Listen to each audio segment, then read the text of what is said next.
Today is Friday the 20th, 2024, and we're in the Green Lady Cemetery in Burlington, Connecticut. One of the few places in Connecticut where I feel like I may have seen an apparition at one time in the past, and certainly the rumors about this place abound. So we always called this place the Green Lady Cemetery when I was growing up, but according to internet research, such as it is, this is actually the Seventh-day Baptist Cemetery or Covey Corners Cemetery. So those are the two official names of this place. It dates back to the late 1700s when the relatives and associates of Roger Williams came from Rhode Island and settled here for a short time. And most of the gravestones are actually well worn and destroyed at this point.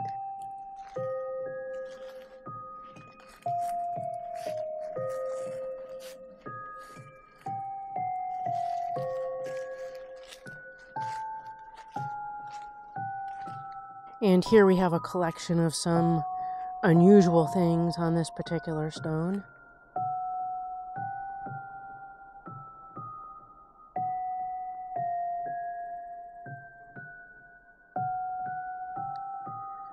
So according to what I'm finding on the internet again, it looks like there were quite a number of deaths in this area between 1810 and 1820, all related to the smallpox plague. This happened around the same time as a number of suspicious accidental deaths, which ultimately led to the colony picking up and moving, I believe, to New York. When the colony left for New York, all that remained behind was this particular cemetery,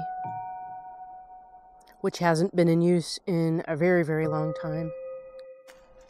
Now, the actual legend of the Green Lady is apparently the spirit of Elizabeth Palmiter.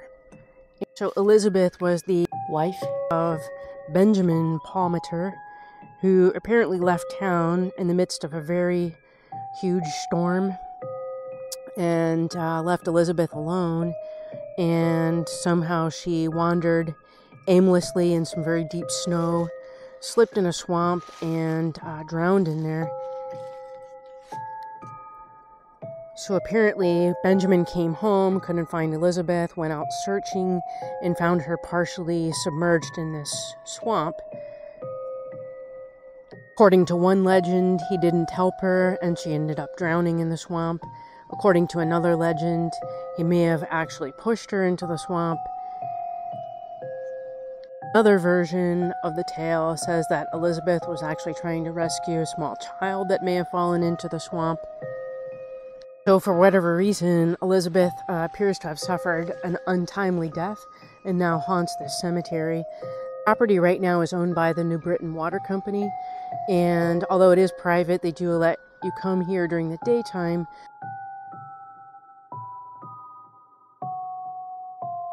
For what I've seen personally, I've been spooked on a number of occasions by some louder sounds and also some unusual lights.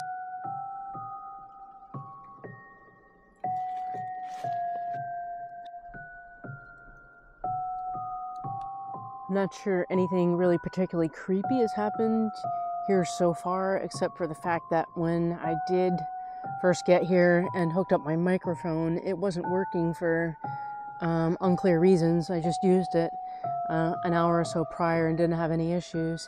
I also do notice that the trees around this cemetery are already largely turning their leaves, and most of the other trees in the state, I would say, are still green at this point in time. The other thing I notice about this cemetery is we're in an area of country right now that's known to have a lot of bears, rabbits, raccoons, bobcats, certainly squirrels, all kinds of ground animals, and I really don't see anything at all. So unusual.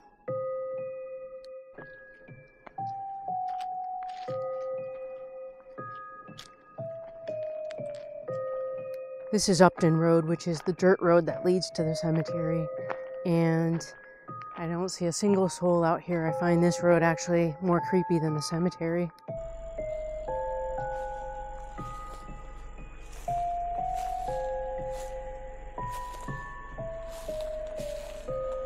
Leading to the overall creepiness of this place is a decommissioned camp that is right down the road from the cemetery. According to the sign, it used to be called Camp Shade. Growing up in this area, we actually used to call it the Fresh Air Camp. I have no idea anything about its history, but as you can see, it's currently decommissioned behind quite a bit of fencing and looks in complete disrepair. This place seems to me to be extremely creepy. I was able to find a swamp right next to the cemetery and wonder if this is the place where Elizabeth met her demise. Again, it does seem a little creepy that we're out here in the middle of the forest and I don't see any animals, I don't see any birds, I don't hear any birds.